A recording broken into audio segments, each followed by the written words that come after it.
Halo Sobat Sehat Sarjito, selamat datang di podcast Bincang Sehat seri ke-9 yang akan membahas masalah seputar kesehatan dengan narasumber yang terpercaya.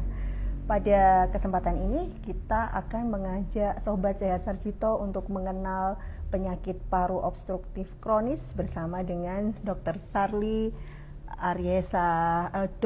Puspita Aryesa, spesialis penyakit dalam dari Klinik Utama Hortusmed UPF Pelayanan Kesehatan Tradisional Rumah Sakit Dr. Sarjito yang berlokasi di Tawangmangu. Apa kabar Dr. Sarli? Alhamdulillah baik Mbak Fani. Sehat ya Dok ya? Alhamdulillah di tengah sehat. Cuaca yang berganti-ganti terus ini ya, panas, kemudian sekarang dingin dan hujan ya, apalagi di Tawangmangu, tapi hari ini cukup cerah Sobat Sehat Sarjito. Baik dokter, kali ini kita akan mengajak Sobat Sehat Sarjito untuk mengenal ya penyakit paru obstruktif kronis yang mungkin agak kurang dikenal seperti halnya penyakit paru yang lain seperti asma atau TBC ya dok ya. Betul. Nah itu biasanya disingkat PPOK ya dok ya. Betul. PPOK. Ya. Nah itu apa bedanya dengan penyakit paru yang lain dok? Bisa dijelaskan dok penyakit ini PPOK ini apa begitu dok, dan mungkin perbedaannya dengan penyakit yang menyerang organ pernafasan atau saluran pernafasan yang lain. Silakan dok. Iya, terima kasih Mbak Fani. Untuk PPOK atau penyakit paru obstruktif kronis ini memang merupakan penyakit, namanya aja sudah ada kronisnya ya. Jadi penyakit kronis jaringan paru karena adanya suatu paparan Mbak Fani. Jadi ada faktor resiko di sini. Paparannya itu apa? Jadi paparan seperti asap polutan, rokok. Nah, kemudian rokok itu bisa aktif dan pasif. Kemudian vape yang lagi sekarang booming ya Mbak Fani. Ya, dok, ya. Ya, nah zat-zat kimia yang ada di hal tersebut menyebabkan terjadinya peradangan saluran nafas mulai dari mulut atas sampai ke jaringan terkecilnya alveolus atau paru-paru bagian terkecil ya, untuk pertukaran gas oksigen dan karbon dioksida. Karena udah berlangsung cukup lama, lama-lama dia akan menimbulkan seperti kecacatan pada salurannya itu, sehingga tidak lagi bisa berkembang dengan maksimal. Pasiennya sering sesak, kemudian batuk juga karena terus meradang, mengeluarkan lendir, dahak, riak begitu, sampai nanti ke kualitas hidupnya menurun Mbak Fani. Nah itulah penyakit paru obstruktif kronis. Obstruktif jadi ada yang menghambat dari kimia-kimia yang dihirup sehari-hari sampai bertahun-tahun. Dan itu tidak spesifik ke organ pernafasan yang misalnya paru aja gitu dok, tapi bisa juga salurannya yang terserang. Ya, saluran nafas pasti dari hidung, kemudian ada faring sampai ke trakea ya, salurannya, bronkus mencabang, cabang kecil lagi bronkeolus sampai ke yang paling kecil alveolus. Nah dari sepanjang itu dia meradang Mbak Fani, jadi terus-terus tubuh kita itu pasti kalau ada zat asing dia akan merespon keluar itu kimia yang dalam tubuh kita untuk melawan hal itu.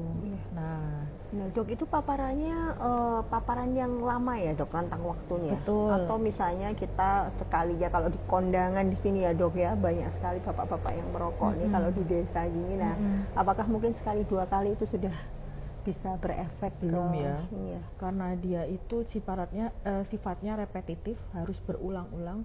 Misalnya kita berulang-ulang di lingkungan yang perokok pasif, polutan, rumahnya misalnya dekat jalan besar, asap bakar sampah atau dekat juga, ya. Industrial, pabrik. Nah itu dikali saja berapa kali per tahunan paparan. Nah itu bisa menyebabkan PPOK ini tadi Mbak Fani ya. Dan itu menular nggak dok? Maksudnya kalau orang sudah terserang PPOK ya, kemudian apakah itu orang-orang di sekitarnya jadi rentan untuk tertular atau tidak? Tidak, dia bukan penyakit yang dari bakteri, virus, parasit yang bisa menularkan ya.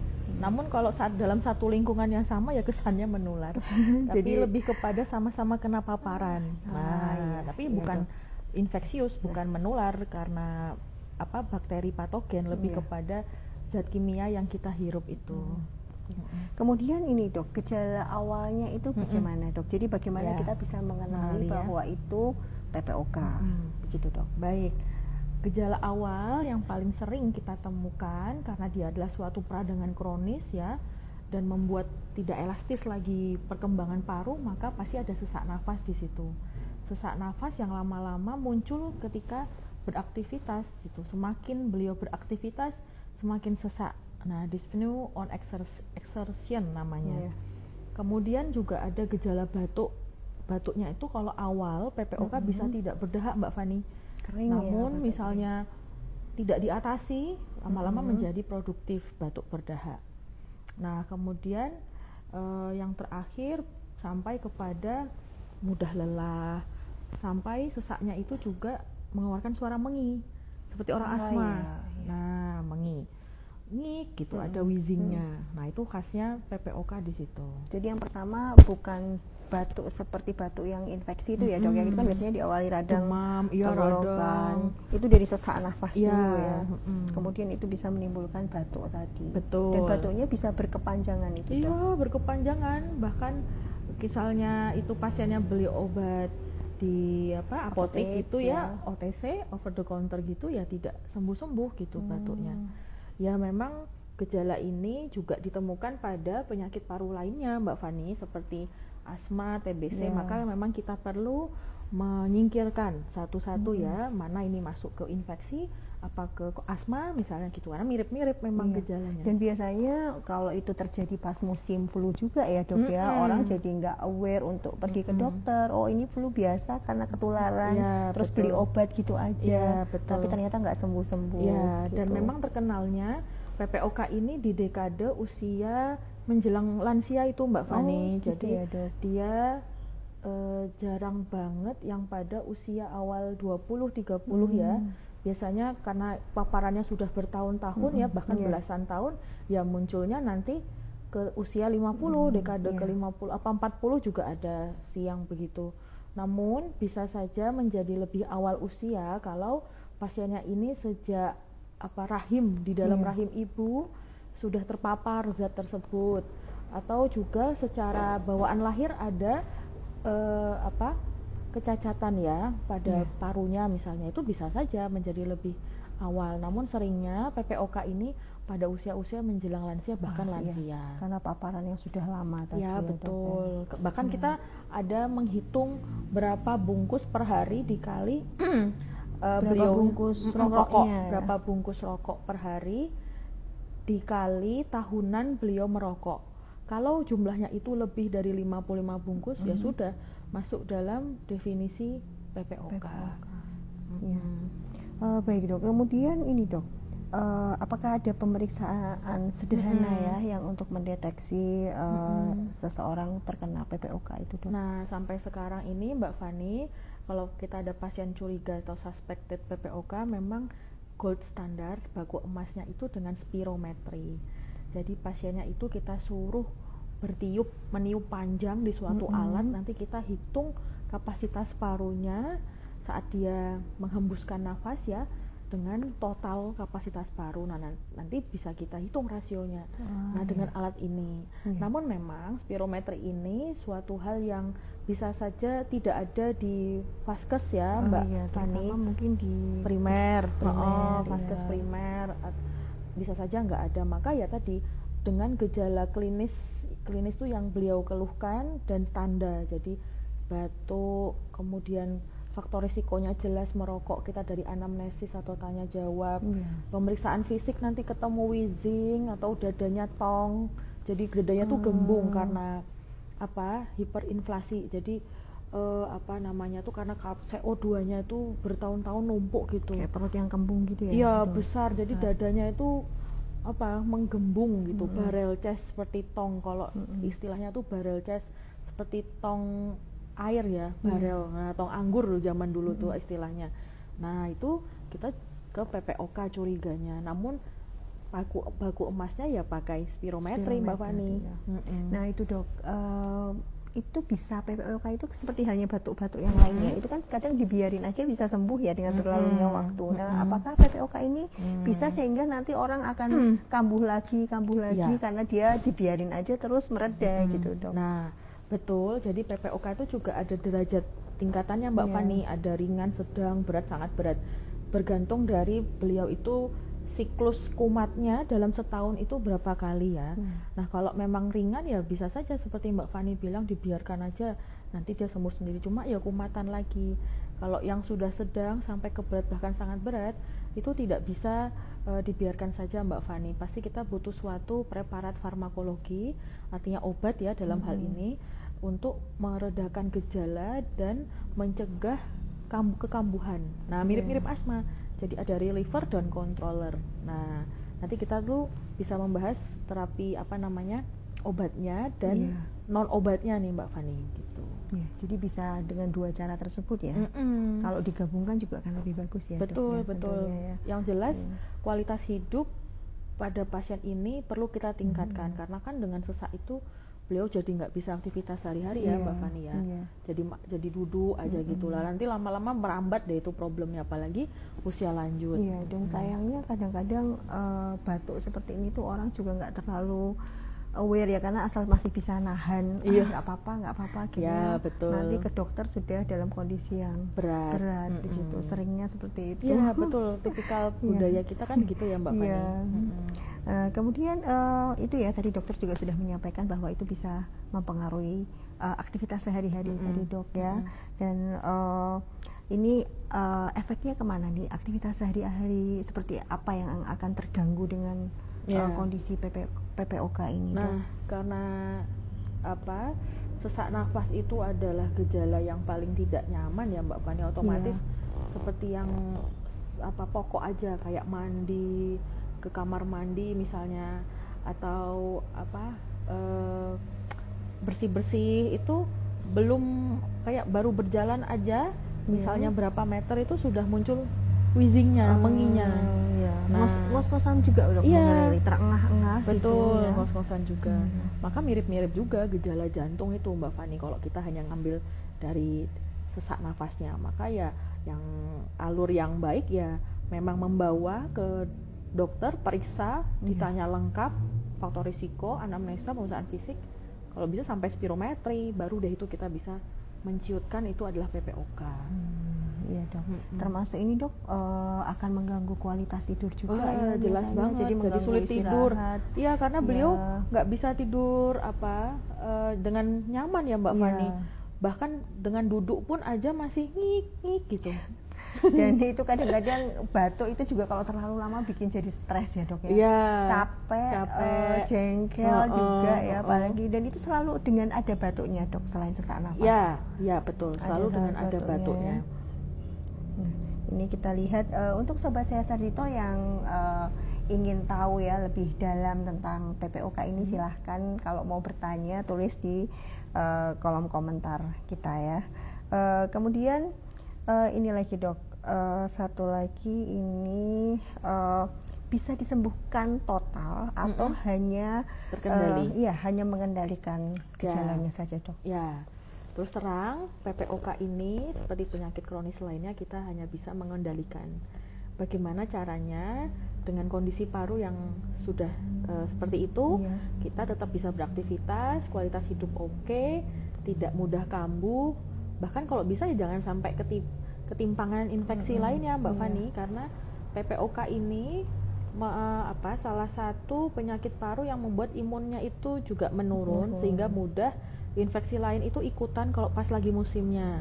Yang paling sering influenza, virus, pneumonia, infeksi bakteri maupun virus juga, atau jamur gitu ya, itu juga bisa ikutan. Maka ikhtiarnya selain obat itu tadi juga terapi atau tata laksana non obat, pengaturan makan. Nah, jadi dietnya atau pengaturan makan sehari-hari itu pasien perlu yang rendah karbohidrat Mbak Fani. Kenapa? Karena karbohidrat yang kita konsumsi itu bila banyak tuh misalnya lebih dari 60% ya dari kalori per hari, yaitu dia produk akhirnya adalah CO2. Maka semakin numpuklah CO2-nya itu di paru-paru, makin sesak, mengembangnya paru tidak maksimal. Nah, itulah mengapa dalam asupan nutrisi itu perlu yang rendah karbohidrat. Contohnya ya kita kurangi gula yang mudah terserap seperti gula pasir, gula aren, gula merah itu ya. Kemudian karbohidrat kompleks juga perlahan-lahan perlu dikurangi seperti nasi, tepung-tepungan, ya roti itu tadi, selai, sirup, kemudian soda. Nah itu kan gula-gula yang mudah terserap oleh tubuh. Kita ganti dengan yang rendah karbohidrat, contoh ubi-ubian, jagung, kacang-kacangan, kacang tanah, non garam dikasih garam, sangrai gitu ya, air putih. Kemudian minyaknya pun kita pilih yang bukan minyak jelantah, minyak kalau bisa kelapa minyak murni, kelapa, ya VCO gitu. Nah itu mengurangi beban kerja paru-paru Mbak Fani. Kemudian selain rendah karbohidrat, karena nutrisinya kurang, jadi skinny, kurus Mbak Fani, skinny, maka kita perlu rendahkan karbohidrat, lemak dan proteinnya dinaikkan. Nah gitu, sehingga mengambil otot-ototnya. Kalau minuman kayak kopi, teh, kalau itu tidak manis boleh nggak? Boleh banget, nggak apa-apa ya kalau itu. Kemudian juga tentunya vitamin, buah-buahan, sayur, boleh gitu. Ya buah-buahan memang, kalau yang buah-buahan kan emang ada gula juga ya Mbak Fani. Sebaiknya juga memilih mana yang buah yang kandungan gulanya tinggi, sedang, rendah gitu. Sebangsa seperti apel, pir, pepaya itu boleh gitu. Kalau durian itu semangka itu juga manis ya pisang itu sedang ternyata kandungan gulanya. Jadi buah itu ternyata juga punya klasifikasi atau derajat mana yang kandungan gulanya tinggi, sedang sampai rendah. Kalau ini Dok, aktivitas fisik olahraga yang disarankan seperti apa? Tentunya sesuai dengan kemampuannya ya Mbak Fani, jadi tidak perlu ngoyo. Misalnya beliaunya ini sudah jalan aja sesak ya, maka ya rehabilitasi itu istilah mengembalikan sesuai fungsinya seperti semula. Kalau bisa ya dimaksimalkan gitu ya jalan aja. Jalan misalnya, kalau memang beliaunya bisa berenang. Dan olahraga pernapasan mungkin betul ya, seperti yoga, tai chi, senam yang menggunakan otot dada, ya renang itu tadi termasuk ya, itu sangat boleh gitu. Pagi hari keliling rumah misalnya sambil senam yang menggunakan otot dada. Dan sepertinya juga harus memperhatikan kualitas udara di sekitar rumah ya, betul. Ini akan sangat tidak nyaman kalau kualitas udaranya sudah buruk ya. Karena tadi kan dokter juga sampaikan tidak melulu soal merokok dan vape ya. Nah, polutan, misalnya di rumahnya di pinggir jalan dekat pabrik, pembuangan asap dari pabrik itu juga faktor risiko. Kalau pengobatannya sendiri seperti apa dok yang untuk saat ini yang diberikan kepada pasien-pasien ya PPOK?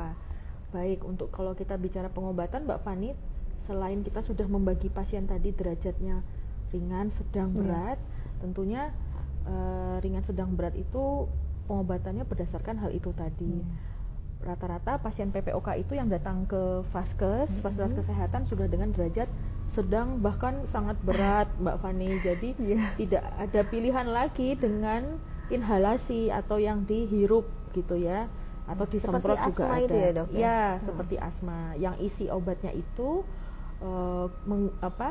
tujuannya untuk mengurangi gejala, mengurangi sesak dan mengontrol atau mengendalikan kekambuhannya. Jadi ada reliever dan controller. Memang berbagai macam tuh isinya Mbak Fani jenisnya. Nanti bisa disesuaikan dengan kelompoknya ini, pasiennya masuk derajat mana dari kelompoknya itu gitu. Tentunya ya menghitung derajat mana itu ya kita juga tanyakan itu tadi seperti yang saya sempat singgung. Per tahun berapa kali kambuh, mengganggu aktivitas apa enggak, itu kita punya kuesionernya Mbak Fani, namanya apa ya, CAT ya, COPD Assessment Test. Nah dari situ kita bisa menyesuaikan obatnya nanti apa. Ini kalau misalnya ada ini ya Sobat Sehat Sarjito di sekitar Tawangmangu yang barangkali ada gejala-gejala seperti itu, berarti bisa ke klinik utama ya dok ya? Silahkan Sobat Sehat Sarjito, ataupun misalnya ada keluarganya yang belum mau untuk periksa misalnya Mbak Fani, atau sempat sudah periksa kemudian lost to follow up, tidak periksa lagi ternyata kambuh. Nah monggo silahkan dilakukan pemeriksaan di klinik utama kami, klinik utama Hortus Med.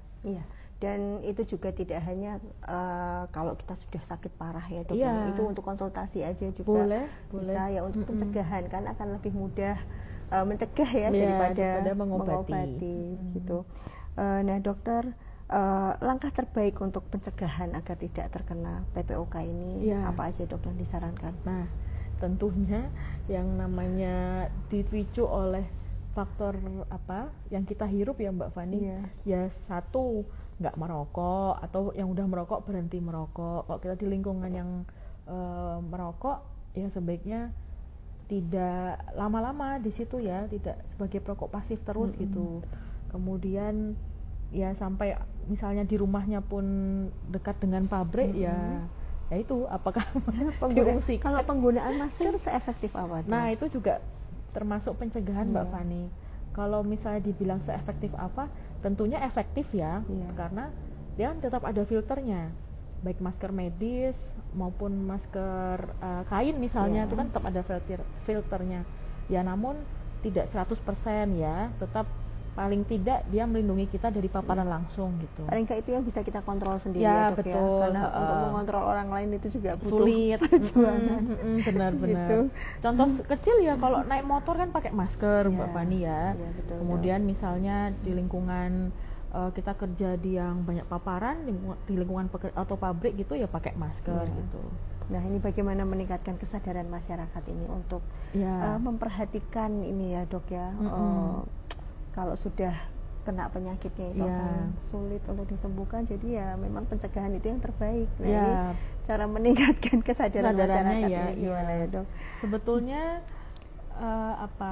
iklan-iklan yang ada di tersebut, namun ya kembali lagi bahwa sebaiknya kita tidak dan mungkin juga dengan edukasi di sekolah-sekolah ya dok ya, anak-anak mulai dari level yang kecil ya, dari SD gitu. Biasanya kan SD itu masih dengerin banget tuh apa yang disampaikan oleh gurunya, dan mungkin juga bisa membantu mengingatkan orang tuanya di rumah gitu. Karena PPOK ini Mbak Fani, menurut data Riskesdas ya tahun 2018 itu menempati posisi ketiga penyebab kematian. Jadi kan ya banyak ya angkanya ya ternyata, bahkan penyandangnya itu 2,4 juta. Wah, banyak banget. Iya, se-Indonesia 2018. Kemudian diramalkan 2030 ya semakin meningkat belasan juta. ya ini sangat dengan angka ini kan kita jadi aware, tahu bahwa loh ternyata diam-diam dia meroket angkanya. Dan itu juga di usia yang tadi ya dok ya, tentunya biasanya ya dekade kehidupan menjelang mau lansia 50 tahun, lansia awal, bahkan sampai yang lansia very senior di atas 80 tahun. Ya memang ada sih Mbak Fani yang bilang aku nggak sesak ini, belum sesak, nggak apa-apa. Nah ya memang lagi pas nggak sesak ya. Cuma nanti kan seiring dengan tahun itu bertambah ya, tubuh tuh akan menua dan degenerasi untuk sel baru tuh juga lambat. Bahkan bisa saja saking lambatnya dia tidak regenerasi lah, jadi sesak deh gitu. Jadi batuk yang tadinya enggak jadi batuk, jadi sesak. Nah itu sebelum ke situ kan alangkah baiknya ya dilakukan pengobatan, dicegah gitu ya. Ya betul dok. Ya dokter, saya rasa ini tadi sudah cukup jelas sekali, informasinya sudah sangat lengkap, dan nanti juga Sobat Sehat Sarjito bisa menyampaikan di komen, walaupun live-nya sudah tidak ada, bisa bertanya lewat komen juga, atau kalau ingin berkonsultasi tentang penyakit paru obstruktif kronis ini bisa datang ke klinik utama Hortus Med di UPF Yankestrat, gitu ya dok ya? Iya Mbak Fani. Baik Sobat Sehat Sarjito, sekian, terima kasih sekali atas perhatiannya. Kita bertemu lagi di episode Bincang Sehat berikutnya. Salam sehat dari Tawangmangu.